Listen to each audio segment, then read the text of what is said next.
All right, we have the final injury update leading into the Warriors season opener with the Los Angeles Lakers. One Warrior is confirmed out for the game. We'll tell you who that is. Also, our top 6 in the East and West are all NBA and breakout players this season. A full preview of the association on today's Locked On Dubs. You are Locked On Warriors, your daily Golden State Warriors podcast. What are they going to say now? Part of the Locked On Podcast Network, your team every day.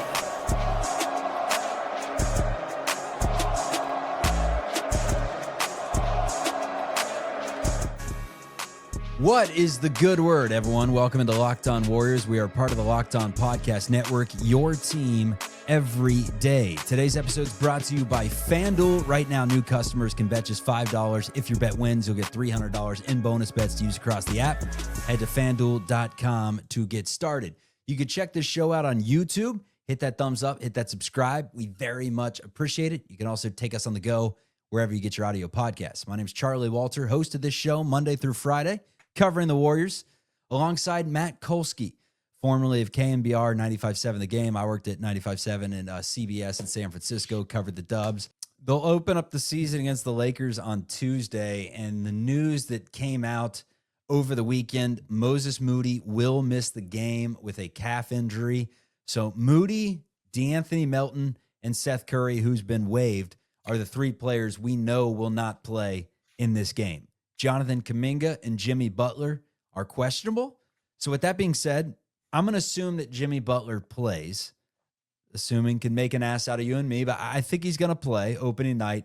I'm expecting a starting lineup of Curry, Pods, Butler, Draymond, and Al Horford for this game against Los Angeles, who will be playing with Luka Doncic, without LeBron James.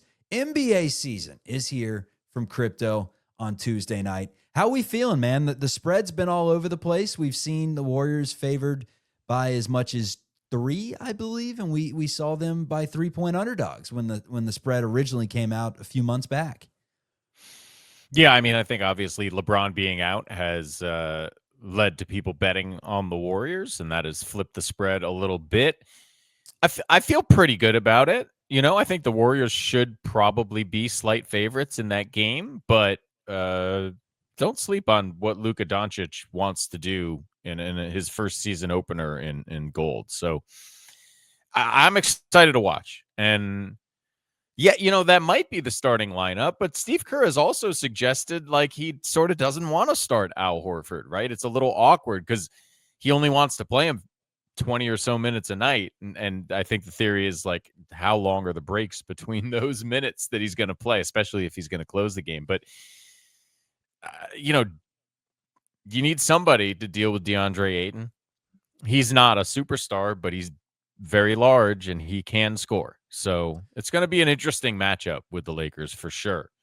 Warriors are going to be tested inside and also like wing defense. Even without LeBron, you got to deal with Luka and Austin Reeves. And, you know, who is that second guy? Is Draymond out there with one of them? You know, Jimmy Butler's obviously dealing with one of those guys.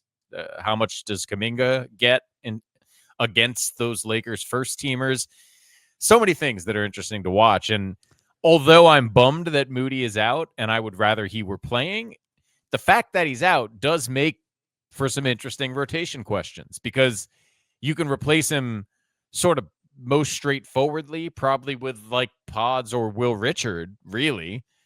But does Kuminga get some of those extra minutes that are on the table? You know, how much in a game where the Lakers have a lot of big ball handlers, how much time can you get out of GP2? Like, I don't know. It's going to be a weird one. I'm interested to see how Podziemski looks. We've heard so much about this amazing camp. And in preseason, he had an amazing game and he had some duds. So I think that's something that I'm looking forward to seeing. And then Will Richard's playing time in general. I could see him getting 2 minutes. I could see him getting 28 minutes. So that's something game one, depending on how Steve Kerr uses him and how much he plays him, I think it's going to be a telling sign to how much he plays the first month or two of the season until Melton comes back. Yeah, I'll say this about Will Richard. It would not shock me if he started this game. Same. We know that Steve Kerr has a history of, what's the best way to say this? When guys that he would like to have starting are out injured, he likes to go deeper into the bench to replace them sometimes in order to keep the rest of the rotation in place. In other words, if Buddy is going to be a bench player throughout the game or season rather, Steve Kerr generally would rather start Will Richard and keep Buddy in his role as the bench shooter, right? Not let the injury to one guy disrupt 7 people's roles. Instead, if possible, elevate someone from further down the bench. You get what I'm saying. He's done that many, many times before, and I wouldn't be shocked if he did it again here, especially if Moody's if Moody's close.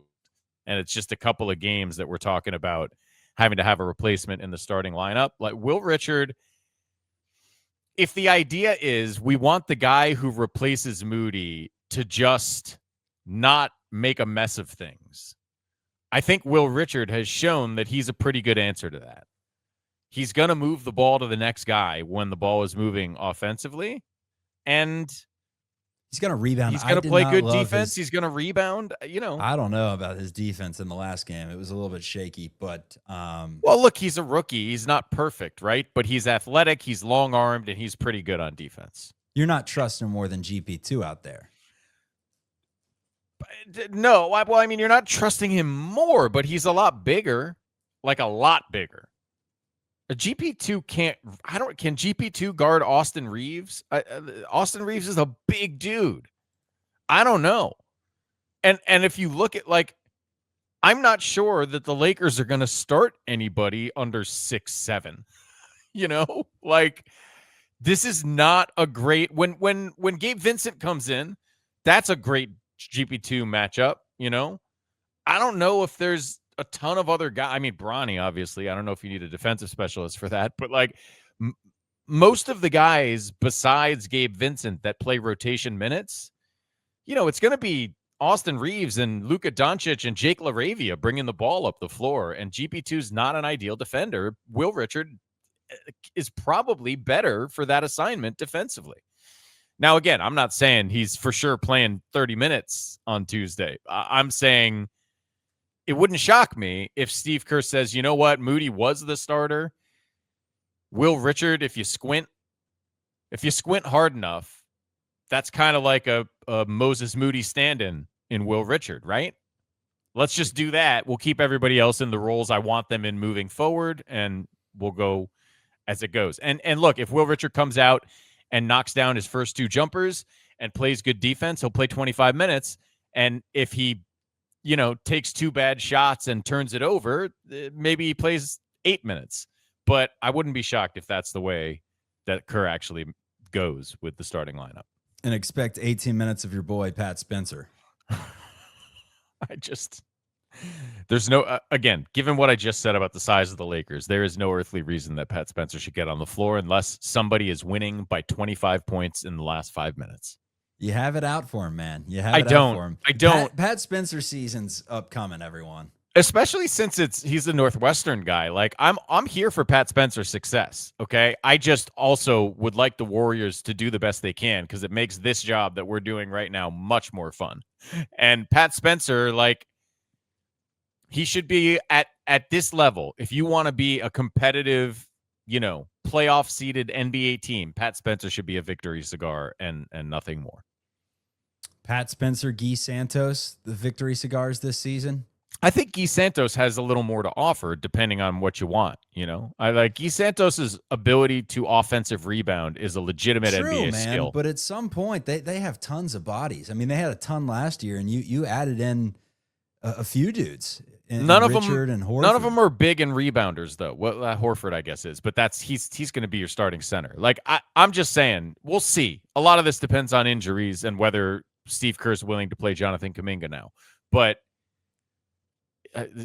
Guy makes more sense to me as somebody on an NBA floor than Pat Spencer at this juncture. And that's really, truly, I'm not trying to hate on Pat Spencer, and I'm sure everyone is going to be in the comments saying, why does Kolsky hate Pat Spencer? I wish the best for Pat Spencer. I just don't see him as a legitimate option when you're trying to compete with the best teams in the NBA. Just whatever you do, when you play the Rockets, game whatever it is of the season, please throw Pat Spencer out there center court for the tip-off with Şengün. He'll probably win the tip. Şengün's going to, no, don't headbutt me. Anyways, this is Locked On Warriors. When we return, we're getting into our top 6 from the Eastern Conference and the Western Conference, our all-NBA players and breakout players from around the association. Now's the time to make some guesses. It's coming up on Locked On Warriors. Peloton is shaping the future of fitness with the brand new Peloton Cross-Training Tread Plus powered by Peloton IQ. It's their most advanced equipment yet, designed to give you real-time guidance and endless ways to move, whether you're running, lifting, or cross-training with your favorite instructors. This is training reimagined. Peloton's built for breakthroughs with tools that help you plan, stay motivated, and reach peak performance. Their swivel screen is my favorite thing because you could be on the treadmill getting some cardio in. You go over to the floor, pick up some weights, you flip that thing over, and your favorite instructor is right there to guide you through the process. So let yourself run, lift, flex, and push forward. Explore the new Peloton Cross-Training Tread Plus today at onepeloton.com. Today's episode is also brought to you by Monarch Money. Let's be honest, most of us can't even name all our financial accounts, let alone what they're worth. We got 401ks, savings, investments. It's easy to lose track. That can mean leaving money on the table. That's why I started using Monarch. It's an all-in-one personal finance tool that brings your entire financial life together in one clean, easy-to-use interface on your laptop or on your phone. It's helped me organize my accounts, track my spending, get a better handle on my investments, and save. Big things. Don't let financial opportunities slip through the cracks. Use code LOCKEDONNBA at monarch.com for 50% off your first year. That is monarch.com. Code LOCKEDONNBA for half off your first year. All right, let's get into it. Our Eastern Conference, our Western Conference, our NBA predictions as a whole. And let's start things off with your top 6 in the West. This is a very tricky assignment, man. Last year, it was a very easy assignment where it felt like 1 through 8 at least. You knew exactly who was going to be in that mix. Maybe the Spurs and maybe you didn't expect the Rockets to be in the top 6. But aside from that, it was mostly exactly what we thought. This year, man, there are some tough teams. I mean, you're leaving out potentially San Antonio or the Lakers or the Clippers. Like, there are a lot of teams you could potentially leave out from that top 6 depending on how you go. So now's the time. I put you on the floor. Who are you going with in the top 6 Western Conference? Okay, so I actually think the top 2 and probably 3, if we're just talking about, odds-on favorites. I mean, look, 3, I could accept different suggestions. The top 2 is pretty locked, right? We all think it's going to be Oklahoma City and Denver 1-2. I think. I've heard almost nobody differ from that as I've sort of looked around at the prediction landscape. I still have Houston 3. I do think some people have dinged them for Fred VanVleet. I don't know, like saying blessing in disguise when a guy gets hurt, but like I just think they have cover for Fred VanVleet, at least for the regular season. And in the playoffs, I think Kevin Durant is kind of all the cover they need, but that's a story for a different day. I feel good about the Rockets, and I just think they are deeper with talented guys than most of the other West teams after those top 2. That, to me, is where it gets most interesting. After the top 3, I know that's not the picture of the Warriors that most people have, but I honestly think the Warriors are in that battle. I don't know about for 3, but certainly for 4 and a home court advantage in the first round. That said, I'm not gonna pick that, but I think they're right there. I just think the centerpiece in Minnesota is younger. Julius Randle's off the weed, which is working for him. Stay off the weed. You saw that story, right? Julius Randle just feels more himself after quitting the weed, and he feels like it's leading to a career resurgence. So I got the Timberwolves at 4, and then the Warriors at 5. I really thought long and hard about putting the San Antonio. You mentioned the Spurs. I really thought about putting them in that 6th spot. Ultimately, it's just hard for me to not have a team with Luka and LeBron in the playoffs, even if LeBron is starting the season on IR or whatever we call it these days. Like, I couldn't do it. I had to give the Lakers the nod. So my top 6: Thunder, Nuggets, Rockets, T-Wolves, Warriors, Lakers. And the other teams receiving votes, if you will, the play-in teams that if you made me choose that, I went Spurs, Clippers, Grizzly, Mavs. I just don't believe the Clippers will stay healthy. I'm sorry. I don't believe they will do it again. So I put them in the play-in group, even though, like, if everyone on that team was healthy all year, they're in the top 4 mix, right? Spurs, everybody knows about, up-and-coming young team. Mavs, I think, 9-10. Grizzlies, assuming they get everybody back healthy without too much time wasted, I think they're right there. But, don't sleep on the Pelicans or Blazers to make some noise for that 10 seed. Pesky, If man. if we can call that noise. Yeah. Yeah, Pelicans. Well, it's just, is Zion going to play, right? Watch out for Eve knows? Missy. Like, he's getting better, man. Oh, an Eve Missy guy. No one's talking about him, but he's got some potential to be a double-double machine this season. I recall him killing the Warriors on the boards a couple of times last year. Yeah, he kills everyone on the boards. I'm a big Jalen Duren guy. Those are my 2 bigs that I'm buying stock of right now. But my Western Conference, similar to yours, I'm going Nuggets 1, Thunder 2. Oh. Rockets 3, Wolves 4, Spurs 5, Warriors 6. Now, wow. I had Warriors at 3 like 15 hours ago, and I could see the Warriors being 3. But at the same time, it's hard to bet against Anthony Edwards when he's taken his team to back-to-back conference championships. And you bet right against Luka Doncic, though, didn't you? Yeah, I mean, I'm keeping the Lakers out of there. I'm keeping the Clippers out of there. I think the Spurs are going to have with Stephon Castle and Victor Wembanyama, and you got your 8th man as a Keldon Johnson, and I mean Devin Vassell. They have some trade assets if they want to use them midseason. Like, I think the Spurs are going to be really, really nice this season.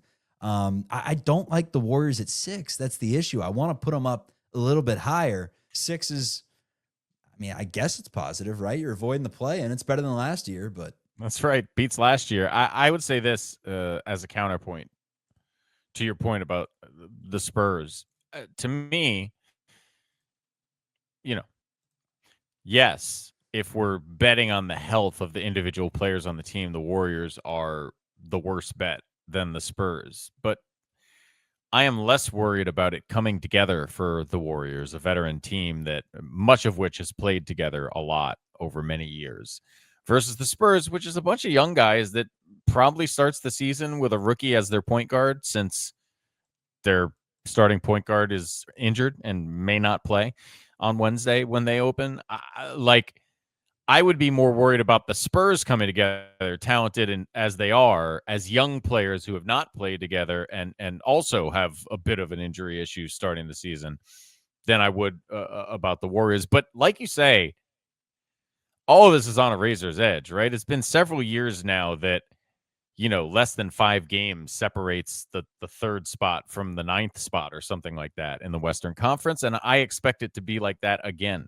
So it might be that they're 6th and they're 3 games behind the 3rd seed, so we'll see how it shakes out. But I don't think anything, honestly, if we're being totally honest, I don't think anything from 3 to 10 is an unreasonable prediction for the Warriors. It's just how much do you trust the health and how much. My safest take is that I think the Warriors are going to avoid the play-in. Whether it's 6, whether it's 2, whether it's 4, I think they're going to avoid the play-in. That's my I tend to agree. Hancock obviously, out. Yeah, that's my lock of the season is that the Warriors are going to finish in the top 6. So, but I would add to your point about the beginning of the season, it is a tough first 5. I'm just scared. It's Jimmy specifically, man. It's well, Jimmy it's not even that specifically. to me. I hear you. Like, he's an old man who's starting the season questionable, but He's had swelling ankle for 2 weeks. yeah, ankles swell for longer when you're 37 years old. But I mean, he's older than you, right? Yeah, he's got 5 years on me. I'm saying you don't know what it's like being that old yet. But listen, Lakers obviously in LA to open the season on Tuesday. Not an easy game by any stretch, whether LeBron's there or not. Then you come home, Denver on Thursday, fly to Portland for a back-to-back Friday, which makes what should be the one easy game of the first 5 look a little harder. Then you come back home for Memphis and a back-to-back with the Clippers. So 2 back-to-backs in your first 5 games. Both LA teams, Denver, who you just picked to finish first in the Western Conference, and Memphis, who, even though we didn't put in the top 6, there's talent on that team. And if Jaren Jackson Jr. is back on the floor, that's a challenge for the Warriors as well. So, like, it's a tough start. It gets a little easier after that, depending, at least here and there. So it's going to be important to at least tread water during that first 5, right? You can't be 1-4 after that first 5. But I do think, don't panic if they're 2-3 or 3-2. I don't think this is going to be determinant of the entire season, what happens over the first couple weeks. Yeah, and if last year taught you anything, don't jump for joy if they go That's 11-2. Right. Don't get too high, don't get too low. Even keeled. Stay ahead of your skis, or don't get ahead of your skis. That's the one. Stay right in the middle. This is Locked On Warriors. When we return, we'll get into the Eastern Conference predictions. We'll get into our All-NBA players and breakout players from the association. That's coming up. Today's episode is brought to you by FanDuel. The NFL season's here, and FanDuel has an offer you don't want to miss. Right now, new customers can bet just $5, and you'll get $300 in bonus bets if you win. That is right. Pick a bet, put down $5. If it hits, you'll unlock $300 in bonus bets to use across the app. One of my favorite things about FanDuel is the fact that they have live lines. So if you missed the start of the game, no worries. You can get in on the action and maybe get a favorable spread. Also, you got player props. You have futures bets. It is the place to be. FanDuel. Visit FanDuel.com to get started. Make that $5 bet. If it wins, you get $300 in bonus bets. The Warriors are 2.5-point favorites to open up the season on the road against the Los Angeles Lakers. Check out that wager on FanDuel. Today's episode is also brought to you by GameTime. Download the GameTime app, create an account, use code LOCKEDONNBA for $20 off your first purchase. Basketball season's here.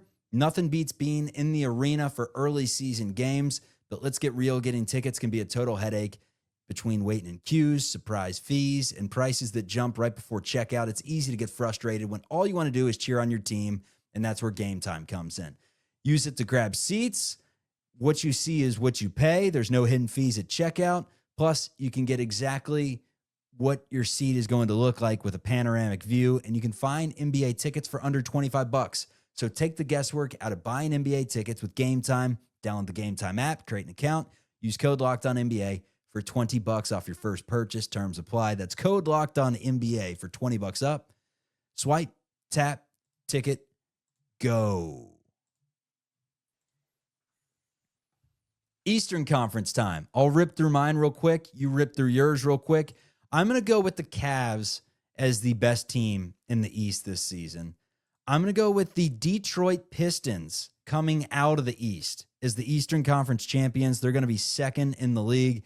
I think Cade Cunningham is an all-NBA player.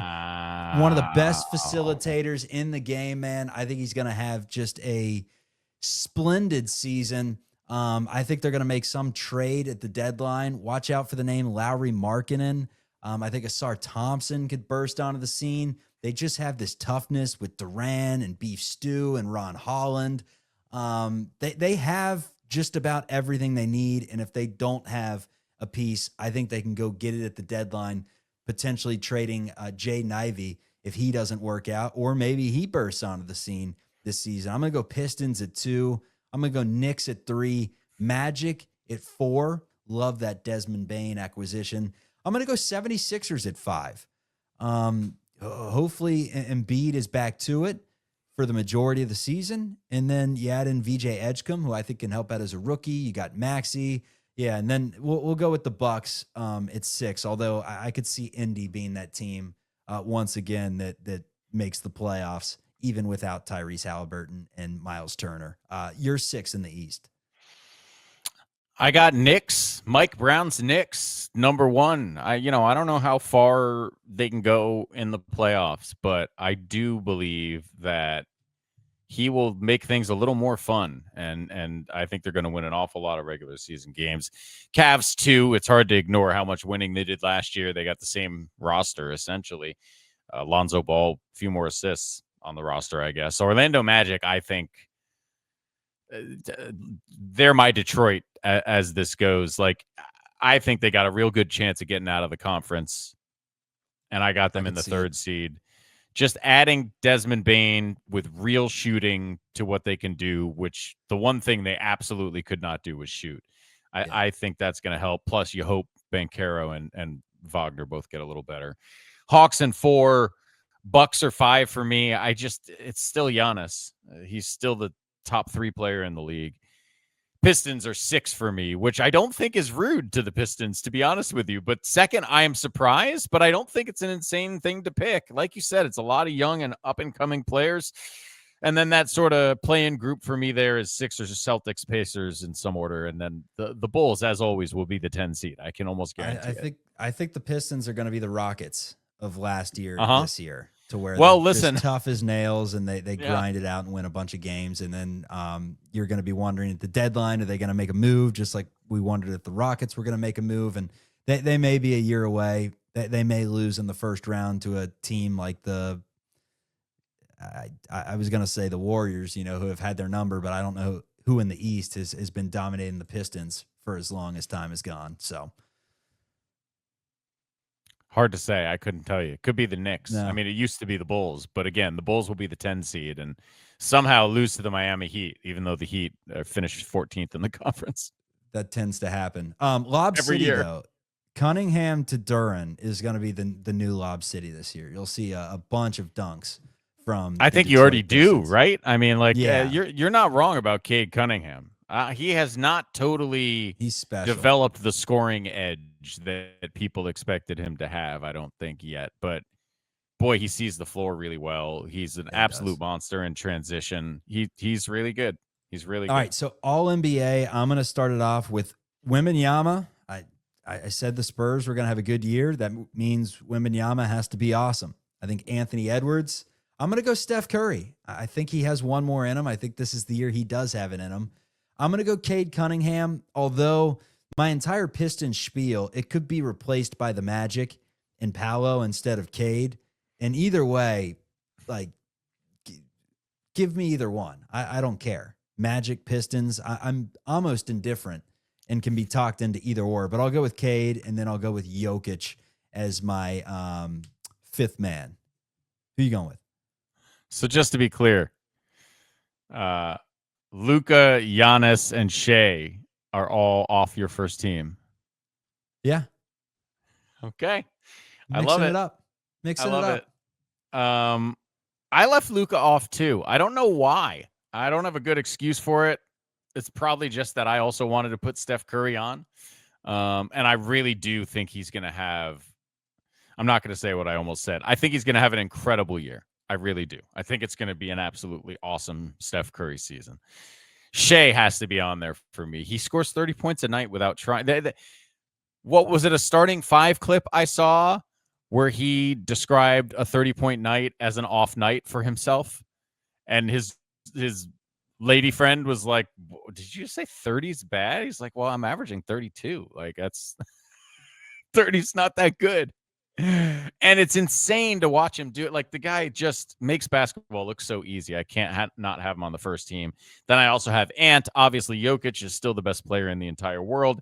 And I can't not have Giannis Antetokounmpo, especially because I think he's going to be asked to do a lot more heavy lifting for that team this year. They do not have a lot of scoring around him. They got shooting, but not a lot of scoring in general. And he's going to put up numbers this season. So that's my 5. Steph, Shea, Ant, Giannis, Jokic, all one-name dudes. Well, I believe in a thing called the Madden curse, and I believe in a thing called the 2K curse. Shea was on the 2K cover this year.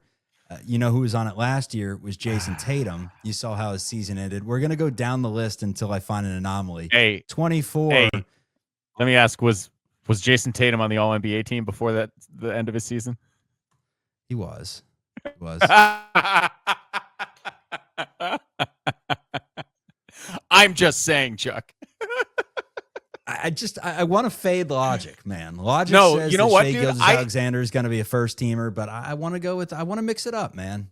Honestly, I love your list because we are in this transition time. I mean, I think it's extremely unlikely, for instance, that LeBron is a first-team NBA guy. He wasn't last year. He's starting the season missing 12 to 20 games. Like, it is time. It is the time that it's no longer like, well, pretty much most of the guys from last year are going to be all NBA. And names like Paolo and Wemby, like, these dudes are going to be in that conversation this year. I just kind of hope that Steph can hold them off and grab one more first team all NBA before he's all done with it, you know? No doubt. Yeah. No doubt. My breakout players this season, I feel like Stephon Castle is a breakout player, maybe somewhat of a stretch. He was pretty damn good last year. I mean, the numbers overall towards the end of the year, I would imagine that he was averaging, 14 points, 4 assists on 42% from the floor. I would say that he already kind of broke out as a rookie, but I think he's all-star level this year. I remember Anthony Edwards in a press conference one time saying, Stephon Castle, unprompted, that dude's special. That guy's an all-star. And I agree. I think it's Stephon Castle. I think Tristan da Silva of the Orlando Magic. Yeah, I think he's going to be someone that he averaged like 7 last year. I think he may average like 14 and be on a really good team. And people will remember the name Tristan da Silva. And then the other one is Modest Bazelis of the Chicago Bulls. He's had an awesome preseason. Let's go. Appears to be the steal of the draft in 2024. And I think he's going to be awesome. I think by the end of the year, people are going to be like, damn, that Bazelis guy came out of nowhere. And I'll say, no, I've been monitoring pretty good this guy last for year. a minute. He was pretty good. And he's like 6'10", can and drive, he wants it, can man. slash, can shoot. Yeah, he's good. He's a badass. Like, that's the thing that I think sometimes you need to watch a guy, especially in the rookie year. Like, he put up good rookie numbers, obviously not particularly efficient. The team was a whole mess. But when you watch him, like, you can just see there's a burning fire in that dude. And I'm glad you said it, so I didn't have to be the guy who grew up in Chicago on the Warriors podcast telling you about somebody on the Bulls. For me, I cheated because I didn't want to use 2 spots on twins. And also, to be fair, Amen Thompson kind of broke out in the playoffs. He broke out. Right? That doesn't count. He broke out. Well, except I think we're going to see a different level offensively from Amen this season, which is why I sort of shoehorned him in here with his brother. But what I think people are not quite ready for is that Asar is... I know that sounds ridiculous to say. People are not ready for his twin brother to be kind of the same guy. But I don't think people are ready because he missed all that time with the blood clot last year, because nobody was watching the Detroit Pistons when he was actually on the floor. I don't think people realize that all that absolutely demonic defensive stuff that Amen Thompson was doing to the Warriors in the playoffs, Asar does that stuff too. All that mind-blowing athleticism, even compared to other NBA players, Asar has that too. The defensive instinct, the absolute just balls to the wall attitude on the floor at all times. Like, Asar has all that stuff. And especially if the Pistons are playing as well as you expect them to, he is going to get a lot more attention this season. And I think he has a chance to blow people's minds the way his brother did in the playoffs last year. Number 2 for me, and this is maybe a little like on the nose, because obviously the reason for it is that Tyrese Halliburton is unavailable, but someone has to score for the Indiana Pacers. Benedict? No, the dude who did it in the playoffs more often than not was Andrew Nembhard. Look, I think Matherin's going to be asked to score a lot, right? But if we're talking about a true breakout player, Andrew Nembhard is going to be asked to run this team, basically. TJ McConnell's not there. Who's the other, lead ball handler? This is Andrew Nembhard's team for the year. And if the way he sort of steps up in the playoffs is any indication, he's a guy that's going to relish the opportunity to show people that he's capable of leading a team that can really play well and that he's capable of scoring at a high level night in and night out at the NBA level. I don't know. Maybe it turns out he's not, but I just like the attitude of the guy, and I would like to see him be able to do some damage. I don't have high expectations for the Pacers, but I do for Andrew Nembhard. My last guy, I thought about a lot of dudes here. Jalen Wells on the Grizzlies, Cam Johnson going to Denver, I think is great for him. Pretty much anyone on the Celtics you could pick as a breakout candidate because, again, somebody has to score a lot of points to fill in for Jason Tatum. But I'm going to go with Dylan Harper.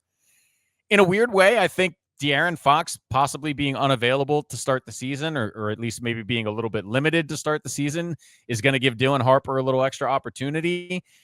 There's been all this talk for obvious reasons this offseason about, the Nepo babies of the NBA, right? And how actually well-suited they usually turn out to be. And Dylan Harper just seems like the absolute test case for that, right? Not only is his dad like a multiple-time All-Star, I believe, but his brother, while not particularly good, has been playing at the NBA level. Like, nothing about the NBA is going to be too big or intimidating for Dylan Harper. He's a big point guard. He can get to the rim. With Wemby there, and you mentioned Castle as a breakout guy, right? There's plenty of people to distract you. I just think the path is laid out really nicely for Dylan Harper to have a fast start to his career. So those are the 3 I ended up going with. Well, it's 4 if you count the Twins as 2. I mean, dude, it's hard to not look at the Spurs roster and be a little bit intrigued. I mean, you got Wemby, you got Harper, you got Stephon Castle, you got Sohan, who is a nice defender. You got Devin Vassell, De'Aaron Fox, Keldon Johnson, Harrison Barnes, Champagnie. It's a lot of dudes that can play. They got a lot of guys on that team, and they have a chance to consolidate too at the deadline. So if they're hanging around, you would think that like Vassell or Keldon Johnson or one of the many wings that they have, guards that they have, would. How weird is this? What? This is the first time you've been able to say this in how long? Arguably the biggest question mark about the Spurs is the head coach. Yeah. It's bizarre. It is. But we really don't know how well coached this team is going to be. And, again, they're young, so we'll see. But yeah, there's a lot of talent. And certainly if you're looking at like, who are the teams that you are pretty certain are going to be in the mix in 4 or 5 years, they're at the top of the list. Mitch Johnson time in San Antonio. Let's see what he's got. Let's see, Mitch. Let's see what the Warriors got, man. Tuesday night, Lakers dubs from Crypto. Warriors 2.5-point favorites. Moses Moody out. We'll be keeping our eye on Kuminga and Butler, but word is that they are expected to play. So we expect them to play. This is Locked On Warriors, part of the Locked On Podcast Network, your team every day. We'll see. Real basketball. Let's go. Yes.